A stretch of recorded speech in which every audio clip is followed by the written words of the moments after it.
সেই একবিংশ শতাব্দীতে এসেছি। যেই জমানার কথা, যেই আখিরি জমানার কথা আল্লাহ রাসূল সাল্লাল্লাহু আলাইহি ওয়াসাল্লাম 1450 বছর আগে বলে গেছেন যে আমার উম্মতের মধ্যে এমন এক যুগ আসবে যে জমানায় মানুষ পরোয়া করবে না যে তার যে উপার্জন হালালভাবে আসতেছে কিনা, তার যে উপার্জন সেটাকে হারামভাবে আসতেছে কিনা, সেটা কি উপায়ে আসতেছে। মানুষ ভাববে যে নাকের উপরে মাছি বসেছে কিংবা মুখের মধ্যে একটা মাছি কিংবা মশা বসেছে, সেটা আমি এরকম ভাবে যখন ধাও দেই সেই মশা উড়ে যায়, সে মাছি উড়ে যায়। অর্থাৎ মানুষ যখন পাপ করতে করতে, হারাম বক্ষণ করতে করতে তার যে কঠিন অবস্থায় চলে যায়, তখন সে গুনাহকে গুনাহ মনে করে না, সে পাপকে পাপ মনে করে না, পাপকে মাছির মতো মনে করে। যার এক সময় গিয়ে আমল করবো নে, বৃদ্ধা বয়সে ভালো হয়ে যাবো নে, বৃদ্ধা বয়সে ভালোভাবে আমল করে তওবা করে আল্লাহর কাছে মাফ চেয়ে নিব নে। অর্থাৎ তারা ওই মাছির মতো গুনাহকে মনে করে।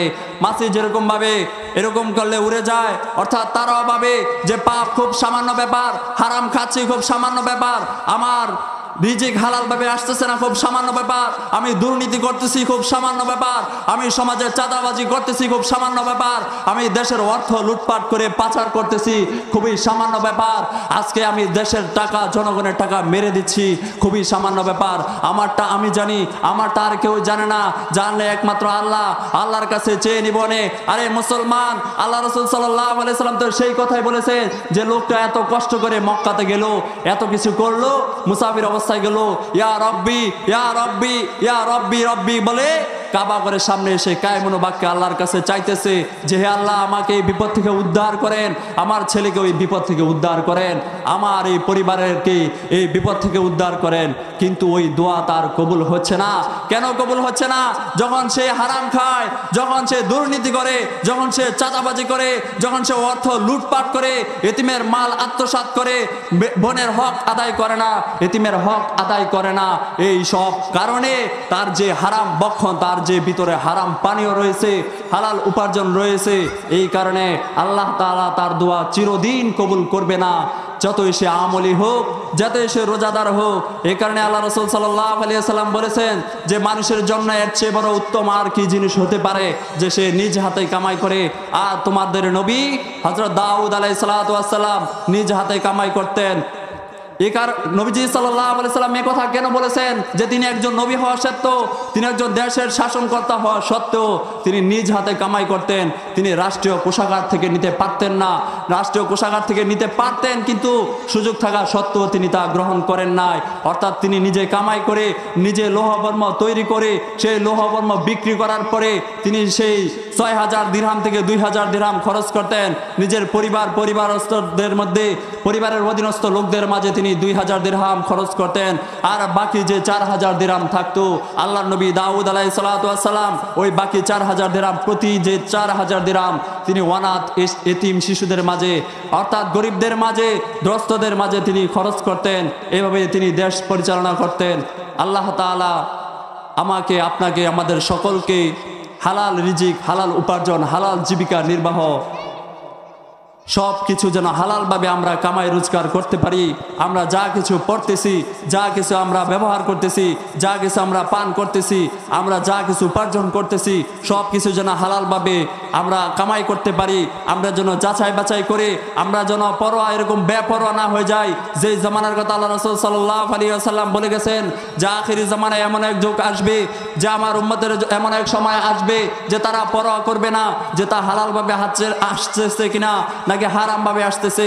ও প্রিয় ভাই ও মুসলমান, আজকে থেকে আমরা এই চেষ্টা করব, আমরা এই অভিপ্রায় করব, আমরা যেন চেষ্টা করতে পারি, আমরা যেন হালাল রিজিক উপার্জন করতে পারি, আমরা যেন যাচাই বাছাই করে যে আমার টাকা হালালভাবে আসতেছে কিনা, আমার রিজিক হালালভাবে আসতেছে কিনা, আমি সমাজে দুর্নীতি করতেছি আর দুর্নীতি করব না, মানুষের কাছে চাঁদা চেয়েছে আর চাবো না, দেশের সম্পদ, দেশের অর্থ লুটপাট করব না, এক আল্লাহকে ভয় করব।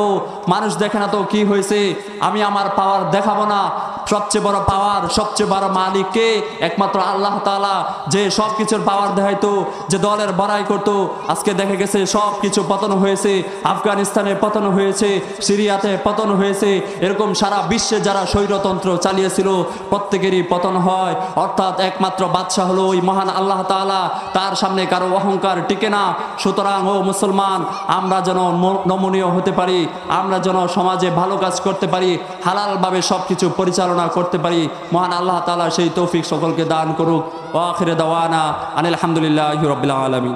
মুসলিমা ও মুসলিমা, আম্মা বাদ, আলহামদুলিল্লাহ সুম্মা আলহামদুলিল্লাহ।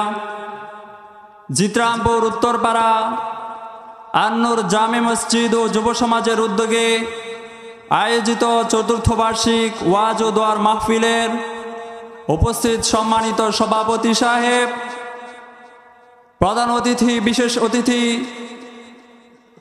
ও অত্র এলাকার যুবক ভাই, বৃদ্ধ বাবারা ও পর্দার আড়ালে আমার প্রিয় মা ও ভোরেরা, আমরা সকলে অবগত আছি যে প্রতিবারের ন্যায় আজকে এই জিতরামপুর উত্তরপাড়া আন-নূর জামে মসজিদের যে ওয়াজ ও দোয়ার মাহফিল ধারাবাহিকভাবে কার্যক্রম চলতেছে।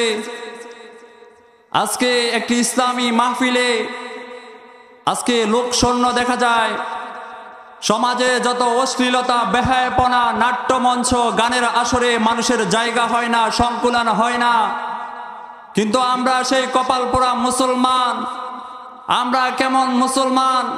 নামাজ তো পড়ি না, রোজা তো রাখি না, যে ওলামায়ে কেরামের চেষ্টায়, সমাজের ভালো কিছু যুবকদের প্রচেষ্টায় যে বছরে একটি ইসলামী মাহফিলের আয়োজন করা হয়, আমরা সেই কপাল পোড়া নসিব, আমরা সেই হতভাগা মানুষ, সেই হতভাগা জাতি, যে বছরে একটা দিন এই ইসলামী মহাসম্মেলনে যেখানে আল্লাহর কথা চলে, যেখানে আল্লাহর রাসূল সাল্লাল্লাহু আলাইহি ওয়াসাল্লামের সুন্নাহর কথা চলে, সেই মহতী জলসায় আমরা উপস্থিত হতে পারি না।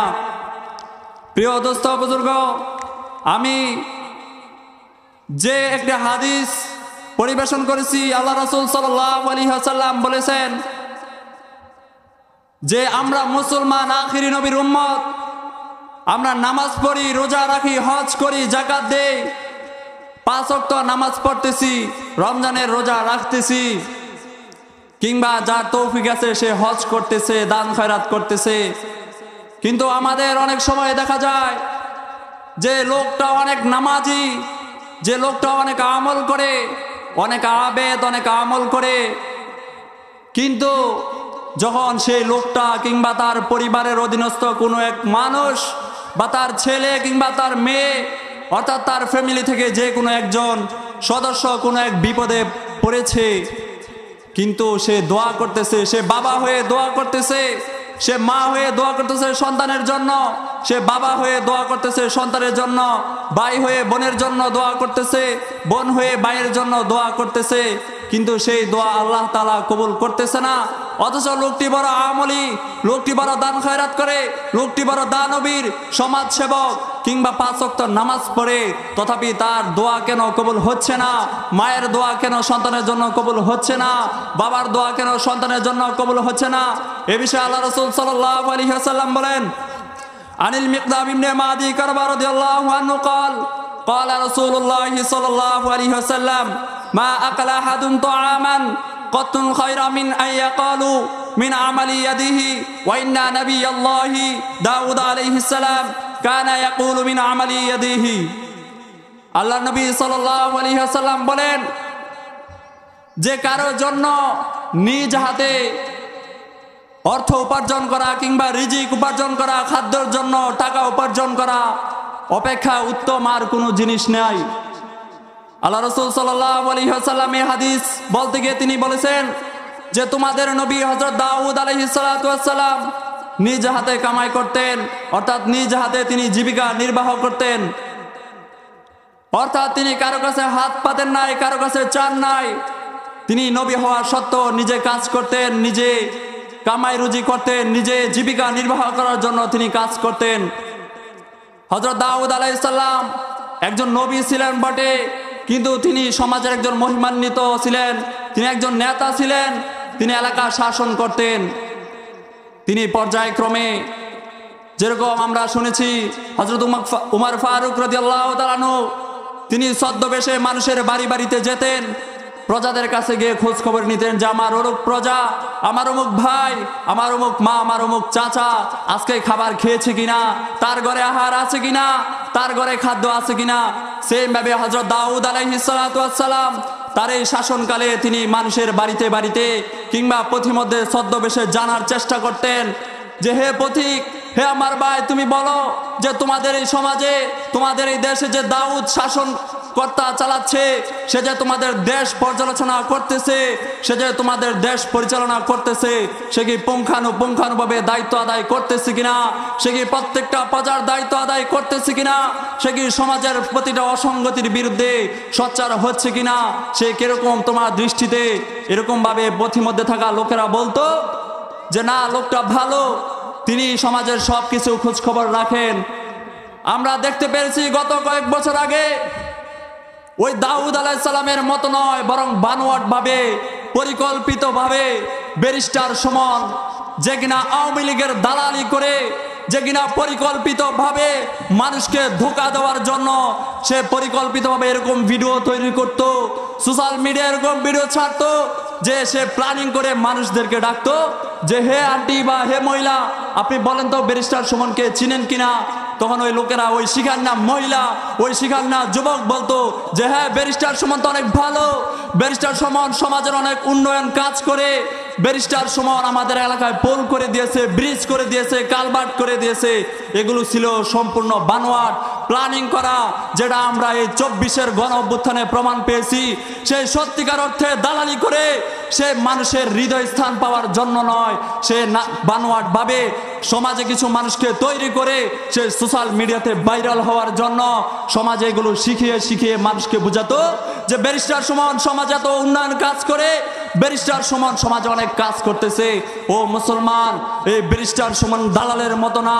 আল্লাহর নবী দাউদ আলাইহিস সালাতু ওয়াস সালাম তিনি ছদ্মবেশে মানুষের কাছে যেতেন এবং জানতে চাইতেন যে হে পথিক, হে আমার ভাই, তুমি বলো যে তোমাদের দেশে যে দাউদ আলাইহিস সালাতু ওয়াস সালাম যে শাসন কার্য চালাচ্ছে, দেশ যে পরিচালনা করতেছে, সে কি তার দায়িত্ব আদায় করতেছে কিনা।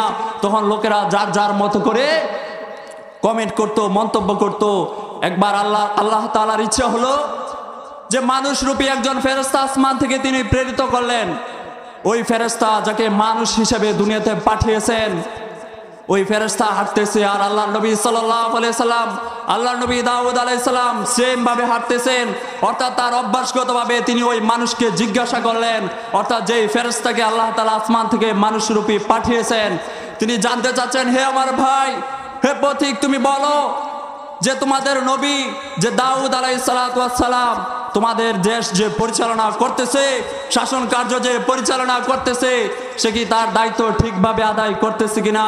তখন ওই ফেরেশতা উত্তর দিল, হযরত দাউদ আলাইহিস সালাম তো জানেন না তিনি যে ফেরেশতা, ওই ফেরেশতা অর্থাৎ ওই মানুষটা উত্তর দিল যে লোক হিসাবে মন্দ নয়, একটা লোক সে ভালো, এটা বলতে পারতো যে হ্যাঁ দাউদ আলাইহিস সালাম অনেক ভালো, কিন্তু ওই ফেরেশতা উত্তর দিল যে হ্যাঁ দাউদ আলাইহিস সালাম লোক হিসাবে মন্দ নয়। তার মানে কি, অর্থাৎ তার মাঝে কোনো না কোনো কিন্তু আছে, লোক হিসাবে মন্দ নয় বলে ওই ফেরেশতা বলল যে দাউদ আলাইহিস সালাম লোক হিসাবে মন্দ নয়, কিন্তু তিনি সরকারি কোষাগার থেকে তিনি জীবিকা নির্বাহ করেন। অর্থাৎ তিনি দেশের নেতা, তিনি দেশের প্রধানমন্ত্রী হওয়া সত্ত্বেও সরকারি কোষাগার থেকে জীবিকা নির্বাহ করার কারণে ওই ফেরেশতা উত্তর দিয়েছে যে সে লোক হিসেবে মন্দ নয়, কিন্তু সে সরকারি কোষাগার হতে সে জীবিকা নির্বাহ করে। এ কথা শুনে আল্লাহর নবী দাউদ আলাইহিস সালাম রিয়্যাক্ট করলেন, প্রতিক্রিয়া দেখালেন। তিনি ওই ফেরেশতাকে, ওই মানুষকে প্রতিক্রিয়া দেখালেন না। যদি আমাদের সমাজে একজন সাধারণ চেয়ারম্যান কিংবা মেম্বার, কোনো সমাজসেবককে কথা বলা হতো যে ওই লোকটা তো ভালো, কিন্তু সে সরকারিভাবে টাকা নেয়, কিংবা প্রধানমন্ত্রীকে যদি কথা বলা হতো যে প্রধানমন্ত্রী দেশ থেকে টাকা নেয়, তখন সে কি করতো? তাকে গালে চর কষায় একটা মারতো। কিন্তু আল্লাহর নবী দাউদ আলাইহিস সালাতু ওয়াস সালাম এ কথা বলেন নাই। ওই মানুষকে কোনো কিছু না বলে তিনি রিঅ্যাক্ট করলেন আল্লাহর কাছে। আল্লাহর কাছে হাত উঠালেন, হে প্রভু, আপনি আমাকে সরকারি কোষাগার হতে জীবিকা নির্বাহ করা থেকে আমাকে মুক্তি দিন।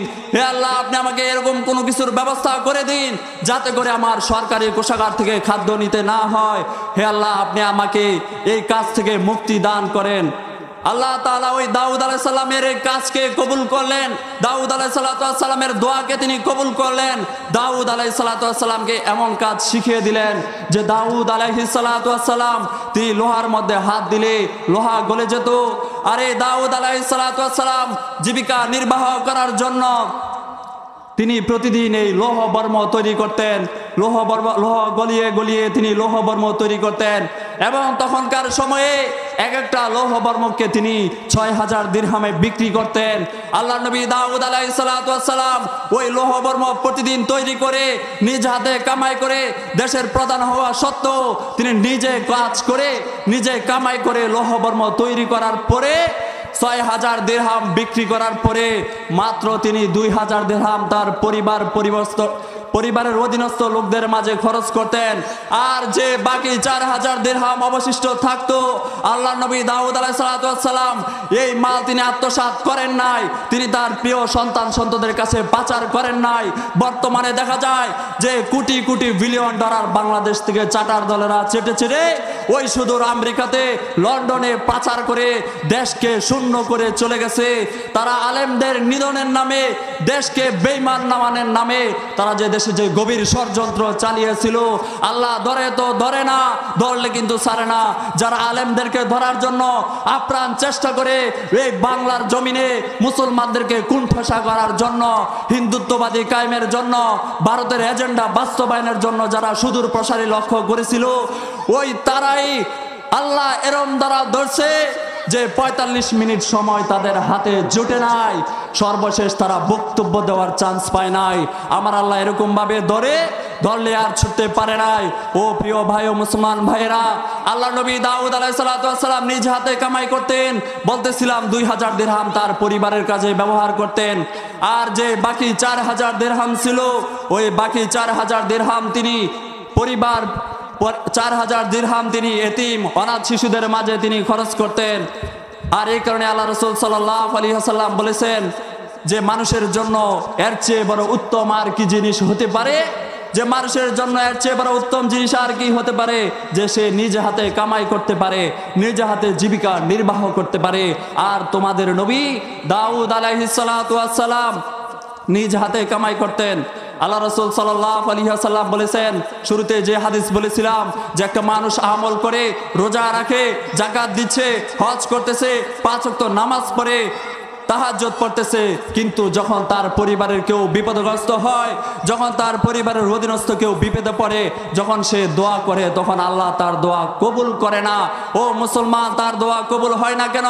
লোকটা তো বড় আমলি, লোকটা তো বড় ইখলাসওয়ালা, লোকটা তো সমাজের অনেক ভালো ভালো কাজে জড়িত থাকে, কিন্তু তার দোয়া কেন কবুল হয় না? আল্লাহ রাসূল সাল্লাল্লাহু আলাইহি ওয়াসাল্লাম অনেক হাদিসে বলেন, আনা আবি হুরায়রা রাদিয়াল্লাহু আনহু ক্বালা রাসূলুল্লাহ সাল্লাল্লাহু আলাইহি ওয়াসাল্লাম ইন্নাল্লাহা তাইয়্যিবুন লা ইয়াকবালু ইল্লা তাইয়্যিবান ওয়া ইন্নাল্লাহা আমারাল মুমিনিনা বিমা আমারা বিহিল মুরসালিন ফাকালা ইয়া আইয়ুহার রাসূল কুলু মিন তাইয়্যিবাতি ওয়া আমালু সালিহান। আল্লাহ রাসূল সাল্লাল্লাহু আলাইহি ওয়াসাল্লাম বলতেছেন, তোমাদের রব পবিত্র, তোমাদের প্রভু পবিত্র, অর্থাৎ মহান আল্লাহ তাআলা পবিত্র। তিনি একমাত্র পবিত্র জিনিসই গ্রহণ করেন। যে মুসলমান হারাম খায়, যে মুসলমান সুদ খায়, যে মুসলমান ঘুষ খায়, যে মুসলমান চাঁদা দাবি করে, যে মুসলমান দুর্নীতিতে যুক্ত থাকে, তার দোয়া কখনো কবুল হবে না। আল্লাহ রাসূল সাল্লাল্লাহু আলাইহি ওয়াসাল্লাম হাদিসে বলতেছেন, তোমাদের রব পবিত্র, সুতরাং আল্লাহ তাআলা পবিত্র জিনিস গ্রহণ করে।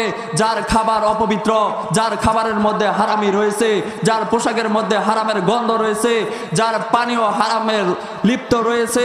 ও মুসলমান, আল্লাহ রাসূল সাল্লাল্লাহু আলাইহি ওয়াসাল্লাম বলতেছেন যে তার দোয়া কবুল হবে না।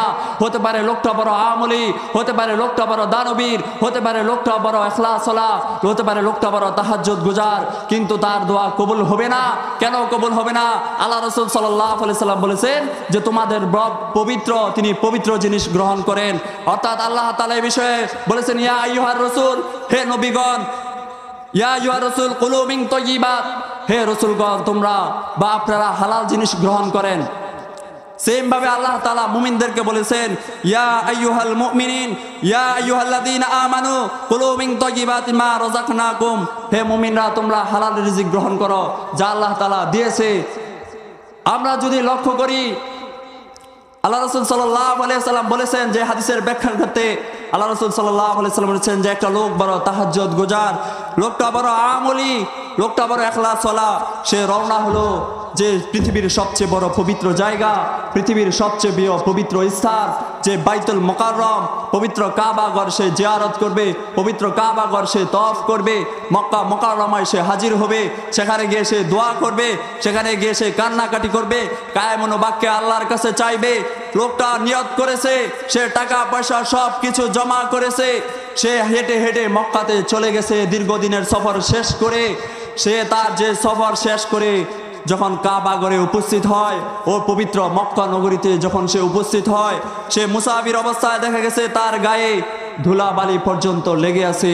এরকম অবস্থায় সেই কাবা ঘরের সামনে কায়েমুন বাক্যে আল্লাহ তাআলার কাছে মায়াবী কণ্ঠে অনুনয় বিনয় হয়ে শর্মিন্দা হয়ে বলতেছে যে হায় আল্লাহ, আমি তোমার এই পবিত্র কাবা ঘরের সামনে, যে পৃথিবীর সবচেয়ে বড় প্রিয় স্থান, পৃথিবীর সবচেয়ে প্রিয় পবিত্র জায়গা, তোমার ওই কাবা ঘরের সামনে, আয় আল্লাহ এই পবিত্র ঘরের সামনে আমি উপস্থিত হয়েছি।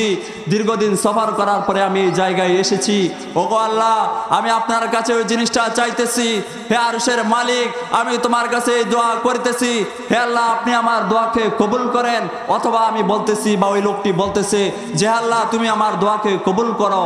কিন্তু প্রিয় ভাই ও দোস্ত বুজুর্গ, সে লোকটা মুসাফির অবস্থায় সে মক্কাতে গেল, এত কষ্ট করে জার্নিং করে সে মক্কাতে উপস্থিত হলো, গায়ে ধুলাবালি পর্যন্ত লেগে আছে, কায়েমুন বাক্যে আল্লাহর কাছে লজ্জিত হয়ে শর্মিন্দা হয়ে হালাল ভাবে সে বৈধ পথে সে বিদেশে গিয়ে, সৌদিতে গিয়ে, পবিত্র মক্কা নগরীতে গিয়ে কাবা ঘরের সামনে এসে আল্লাহর কাছে হাত পেতে উত্তোলন করে চাইতেছে যে হে আল্লাহ আপনি আমার ওই দোয়াকে কবুল করেন, যে হে আল্লাহ আমি আপনার কাছে ওই জিনিসটা চাইতেছি, আপনি এই দোয়াটাকে কবুল করেন।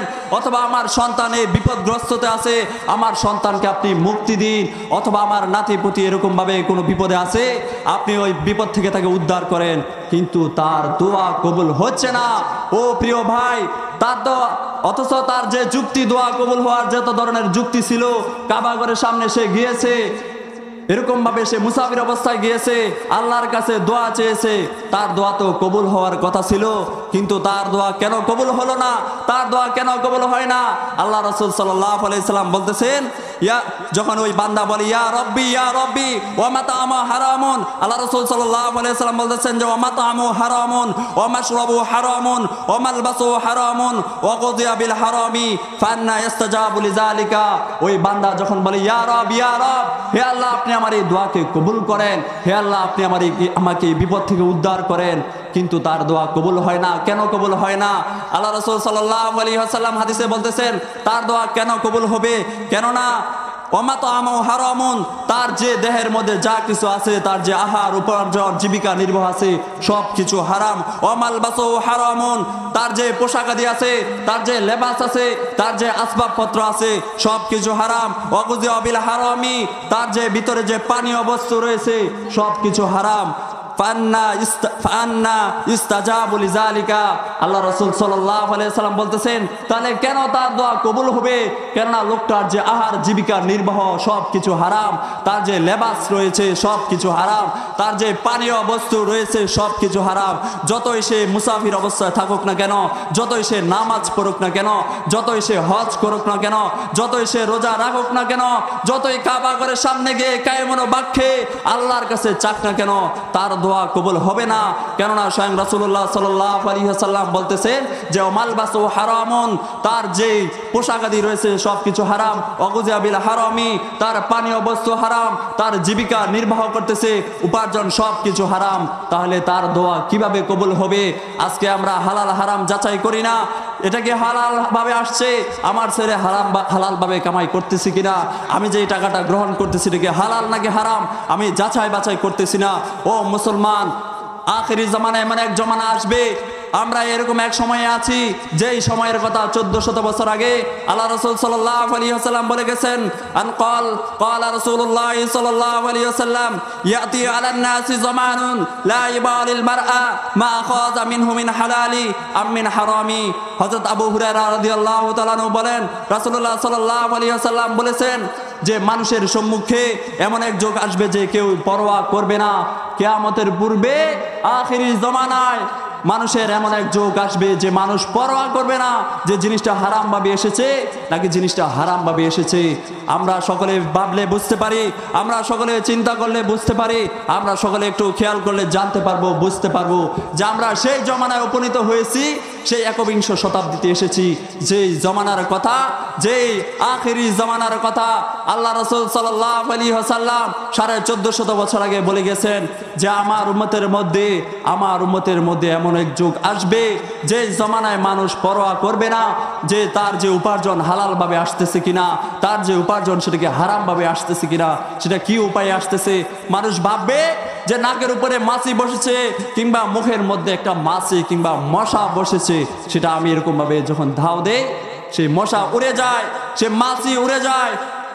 অর্থাৎ মানুষ যখন পাপ করতে করতে, হারাম ভক্ষণ করতে করতে তার যে কঠিন অবস্থায় চলে যায়, তখন সে গুনাহকে গুনাহ মনে করে না, সে পাপকে পাপ মনে করে না, পাপকে মাছির মতো মনে করে। যার এক সময় গিয়ে আমল করবো নে, বৃদ্ধা বয়সে ভালো হয়ে যাবো নে, বৃদ্ধা বয়সে ভালোভাবে আমল করে তওবা করে আল্লাহর কাছে মাফ চেয়ে নিব নে। অর্থাৎ তারা ওই মাছির মতো গুনাহকে মনে করে।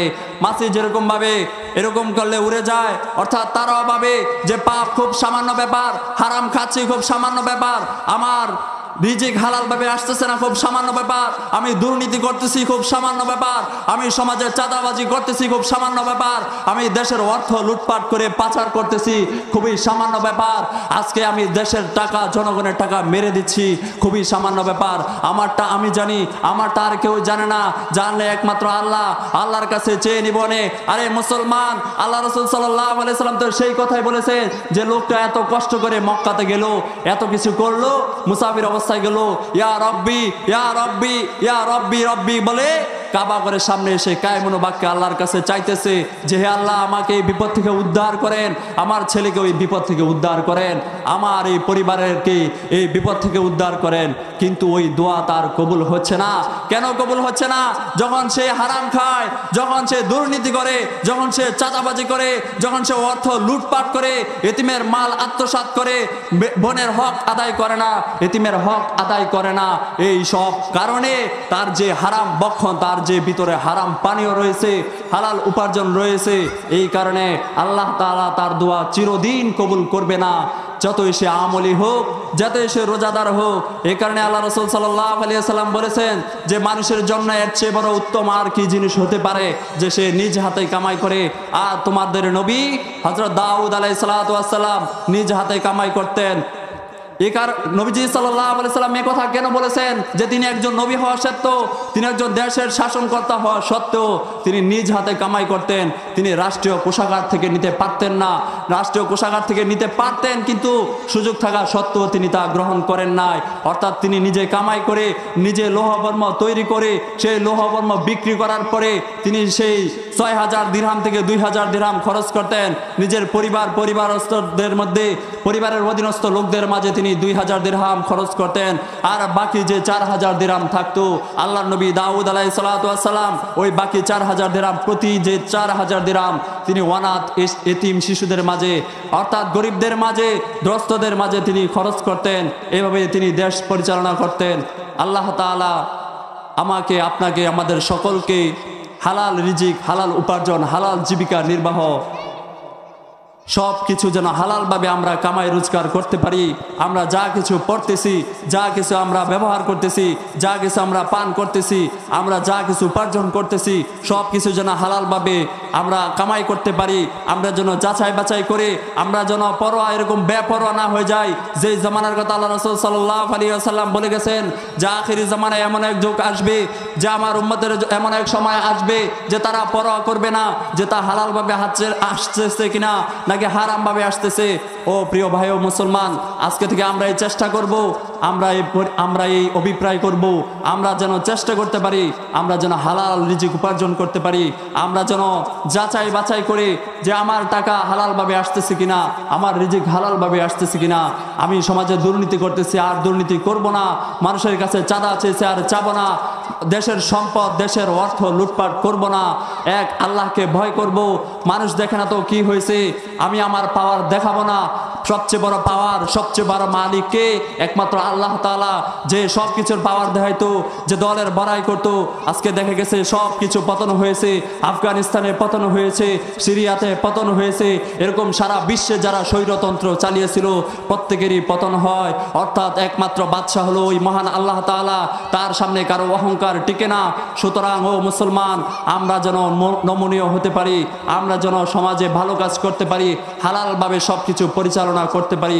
মহান আল্লাহ তাআলা সেই তৌফিক সকলকে দান করুক। ওয়া আখিরু দাওয়ানা আনিল হামদুলিল্লাহি রাব্বিল আলামিন। সময়